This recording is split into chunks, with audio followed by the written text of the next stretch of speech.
ഒരു കുർബാനയാണ് ഇന്ന് ലോകത്തിൽ നടക്കുന്ന ഏറ്റവും വലിയ അത്ഭുതം. അത് ഒരു വിശുദ്ധ കുർബാന എന്താണെന്ന് നമ്മൾ മനസ്സിലാക്കിയിട്ടുണ്ടെങ്കിൽ ഒരു വിശുദ്ധ ബലി പോലും പൂർണ്ണമായിട്ട് അർപ്പിക്കാൻ നമുക്ക് സാധിക്കില്ല എന്ന് വിശുദ്ധർ പറയുന്നുണ്ട്.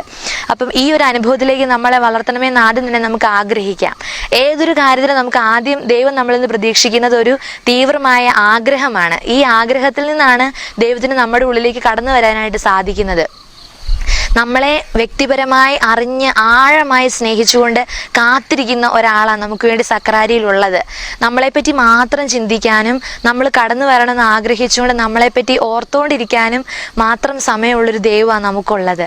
ഈ സ്നേഹത്തെപ്പറ്റി നമുക്ക് ആഴമായി ചിന്തിക്കാം. അതുകൊണ്ട് ഓരോ വിശുദ്ധ ബലിക്ക് അണയുമ്പോൾ നമ്മൾ ഓർക്കുക, ഒരു ഒരുക്കത്തോടെയെങ്കിലും വിശുദ്ധ ബലിക്ക് വേണ്ടി അണയാനായിട്ട് നമുക്ക് പരിശ്രമിക്കാനായിട്ട് സാധിക്കണം.